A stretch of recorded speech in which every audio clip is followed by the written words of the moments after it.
اب یہ آپ سمجھ جائیں کہ جو سائفر آتا ہے فورن آفس کے اندر وہ کبھی کسی کے پاس نہیں جاتا, وہ صرف فورن آفس میں رہتا ہے, وہ چوری نہیں ہو سکتا, وہ فورن آفس میں پڑا ہوتا ہے. جو ہمارے پاس آتا ہے اور جس میں prime minister, president, army chief, ISI کا چیف, اور پھر ایک جاتا ہے اس کا جو جاتا ہے کیبنٹ سیکرٹری کے پاس, یہ یاد رکھیں کہ یہ وہ سائفر نہیں جاتا. یہ سائفر کا جو مفہوم ہوتا ہے وہ اپنے لفظوں میں لکھ کے ہمارے پاس پہنچتا ہے. تو سائفر فورن آفس میں رہتا ہے, وہ کبھی وہ نہ چوری ہوا ہے, نہ وہ اور کوئی دیکھ سکتا ہے, نہ پرائم منسٹر, ہم کوئی نہیں دیکھ سکتے,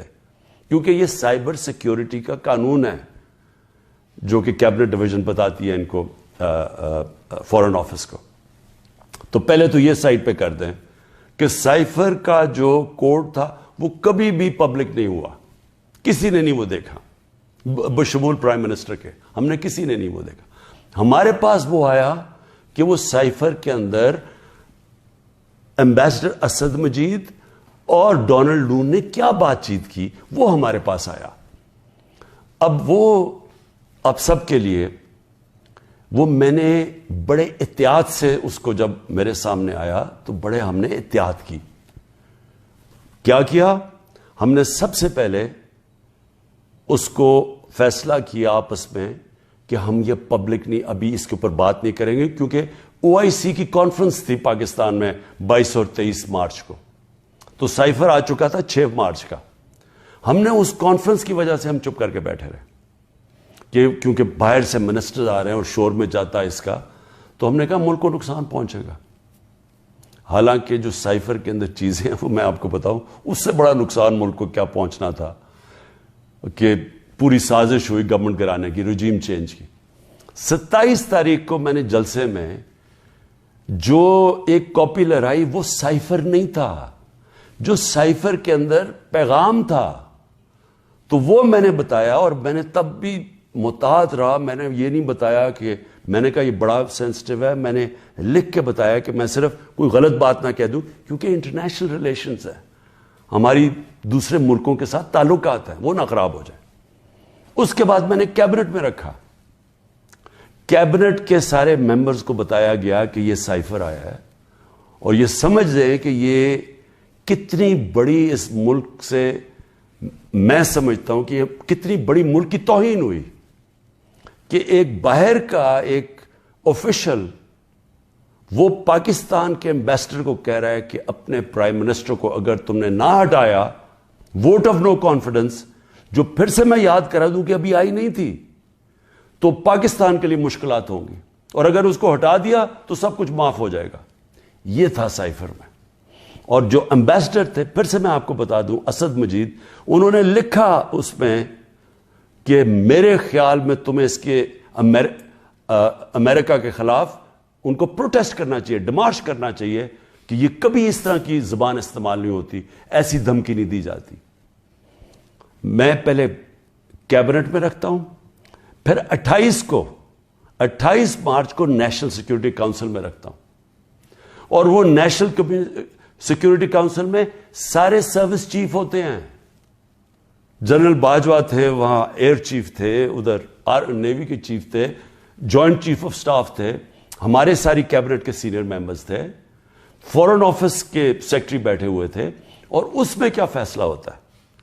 کہ ہمیں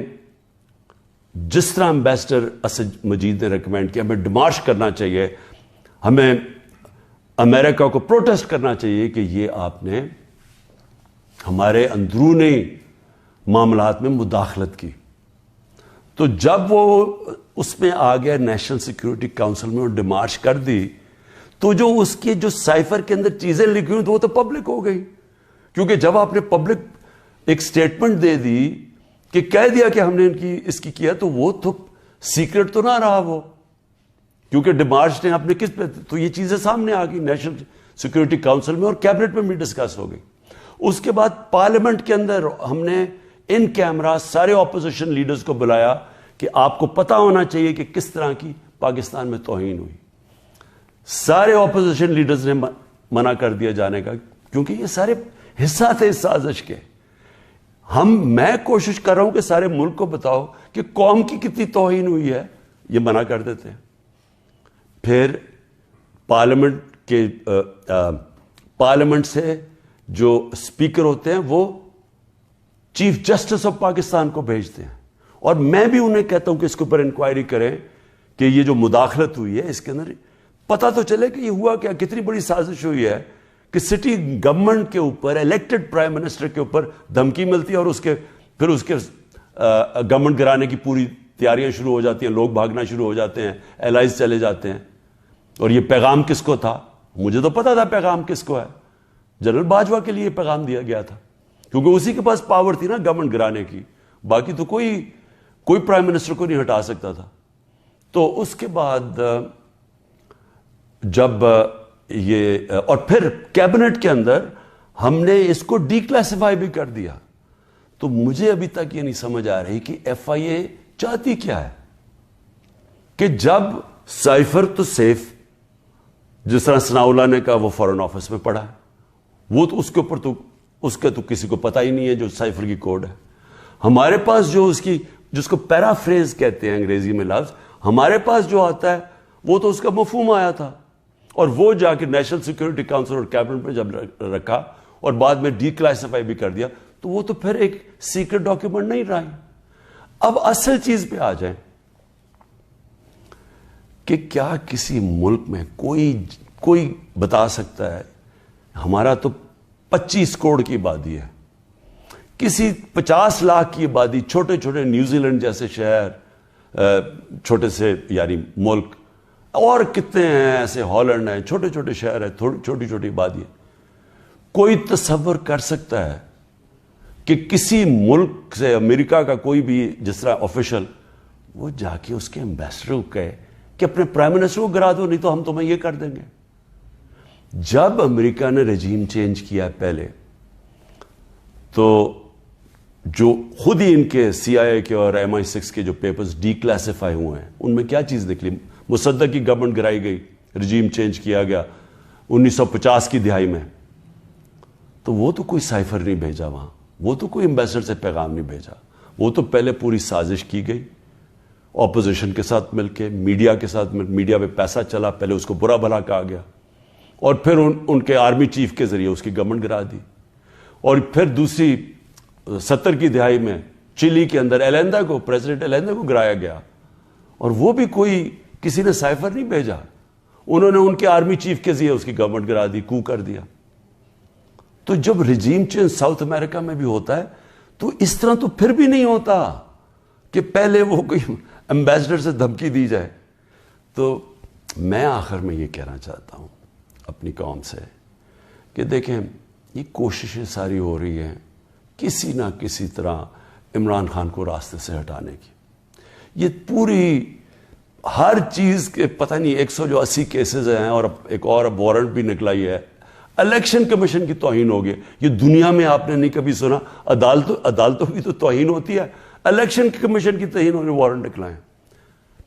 پوری کوشش ہے کسی نہ کسی طرح اس کو جیل میں ڈال دیں. میں کھڑا ہوں, جیل کے لیے بھی تیار ہوں, لیکن قوم کو میں یہ بتا دوں کہ میں انشاءاللہ ہر کیس کا ثابت کروں گا اسی ملک میں بیٹھ کے کہ ہر کیس انہوں نے جعلی بنایا ہے, بوگس بنایا ہے, اور ہر کیس جب عدالت میں جائے گا, جب سنا جائے گا, کوئی جج بھی سزا نہیں دے سکتا پورا کیس سن کے, کیونکہ یہ سارے جعلی کیسز ہیں. اور اس کا مقصد اس ملک میں انصاف نہیں لانا, اس ملک میں انصاف کی قبر کھودنی ہے, تاکہ کسی طرح جنگل کا قانون جو طاقتور ہے وہ کسی طرح اس ملک کی جمہوریت بھی ختم کر دے, وہ طاقتور اس ملک کی عوام کی آواز ختم کر دے, وہ اس ملک کی سب سے بڑی پارٹی کو کسی طرح ختم کر دے, اور کسی نہ کسی طرح یہ چوروں کا ٹولہ جو 30 سال سے ملک کو لوٹ رہا ہے, کسی نہ کسی طرح اس کو پھر اوپر بٹھا دے. یہ ہے ساری گیم. پاکستان زندہ باد.